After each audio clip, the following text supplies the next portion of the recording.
किसी जमाने में एक चोर था। वह बड़ा ही चतुर था। लोगों का कहना था कि वह आदमी की आंखों का काजल तक उड़ा सकता था। एक दिन उस चोर ने सोचा कि जब तक वह राजधानी में नहीं जाएगा और अपना कर्तव्य नहीं दिखाएगा, तब तक चोरों के बीच उसकी धाक नहीं जमेगी। यह सोचकर वह राजधानी की ओर रवाना हुआ और वहां पहुंचकर उसने नगर का माहौल देखने के लिए नगर का चक्कर लगाया। उसने तय किया राजा के महल से अपना काम शुरू करेगा। राजा ने रात दिन महल की रखवाली के लिए बहुत से सिपाही तैनात कर रखे थे। बिना पकड़े गए परिंदा भी महल में नहीं घुस सकता था। महल में एक बहुत बड़ी घड़ी लगी थी जो दिन रात का समय बताने के लिए घंटे बजाती रहती थी। चोर ने लोहे की कुछ कीलें इकट्ठी की और जब रात को घड़ी ने 12 बजाए तो घंटे की हर आवाज के साथ वह महल की दीवार में एक एक कील ठोकता गया। इस तरह बिना शोर किए उसने दीवार में 12 कीलें लगा दी। फिर उन्हें पकड़ पकड़ कर वह ऊपर चढ़ गया और महल में दाखिल हो गया। इसके बाद वह खजाने में गया और वहां से बहुत से हीरे चुरा लाया। अगले दिन जब चोरी का पता लगा तो मंत्रियों ने राजा को इसकी खबर दी। राजा बड़ा हैरान और नाराज हुआ।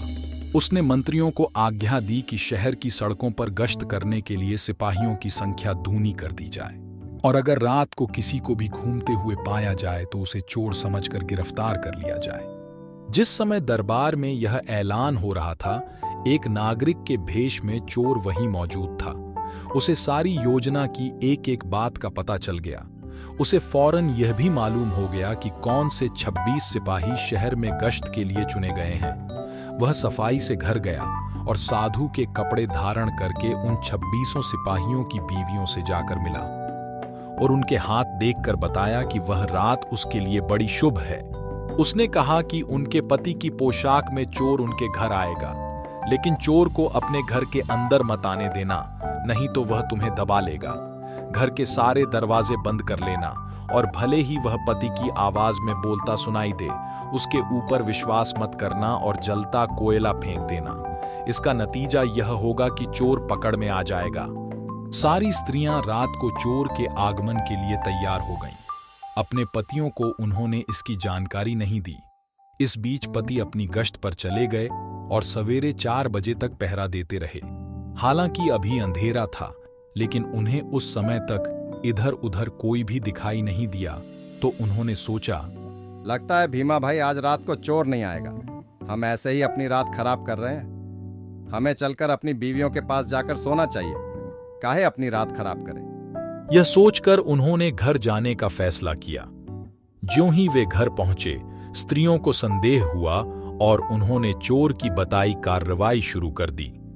परिणाम स्वरूप वह हुआ कि सिपाही जल गए और बड़ी मुश्किल से अपनी स्त्रियों को विश्वास दिला पाए कि वे ही उनके असली पति हैं और उनके लिए दरवाजा खोल दिया जाए। दूसरे दिन राजा दरबार में आया तो उसे सारा हाल सुनाया गया। सुनकर राजा बहुत चिंतित हुआ और उसने कोतवाल को आदेश दिया कि वह स्वयं जाकर चोर पकड़े। उस रात कोतवाल ने तैयार होकर शहर का पहरा देना शुरू किया। जब वह एक गली में जा रहा था, चोर ने जवाब दिया, मैं चोर हूं। कोतवाल समझा कि कोई लड़की उसके साथ मजाक कर रही है। उसने कहा, मजाक छोड़ो और अगर तुम चोर हो तो मेरे साथ आओ, मैं तुम्हें काठ में डाल दूंगा। चोर बोला, ठीक है, इससे मेरा क्या बिगड़ेगा। और वह कोतवाल के साथ काठ की जगह पर पहुंचा। वहां जाकर चोर ने कहा, कोतवाल साहब, इस काठ को आप इस्तेमाल कैसे किया करते हैं? मेहरबानी करके मुझे समझा दीजिए। कोतवाल ने कहा, तुम्हारा क्या भरोसा, मैं तुम्हें बताऊं और तुम भाग जाऊं तो? चोर बोला, आपके बिना कहे मैंने अपने आप को आपके हवाले कर दिया है। मैं भला क्यों भाग जाऊंगा? कोतवाल उसे यह दिखाने के लिए राजी हो गया कि काठ कैसे डाला जाता है। ज्यों ही उसने अपने हाथ पैर वहां रखे, चोर ने झट से उसे काठ से बांध दिया और कोतवाल को राम राम करके चल दिया। अगले दिन जब दरबार लगा तो राजा को रात का सारा किस्सा सुनाया गया। राजा इतना हैरान हुआ कि उसने उस रात चोर की निगरानी स्वयं करने का निश्चय किया। चोर उस समय दरबार में मौजूद था और सारी बातों को सुन रहा था।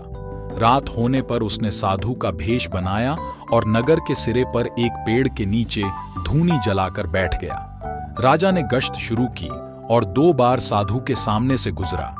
तीसरी बार जब वह उधर आया तो उसने साधु से पूछा कि क्या इधर से किसी अजनबी आदमी को जाते देखा है? साधु ने जवाब दिया कि वह तो अपने ध्यान में लगा था, अगर उसके पास से कोई निकला भी होगा तो उसे पता नहीं। यदि आप चाहें तो मेरे पास बैठ जाइए और देखते रहिए कि कोई आता जाता है या नहीं। यह सुनकर राजा के दिमाग में एक बात आई और उसने फौरन तय किया कि साधु उसकी पोशाक पहनकर शहर का चक्कर लगाए और वह साधु के कपड़े पहनकर वहां चोर की तलाश में बैठे।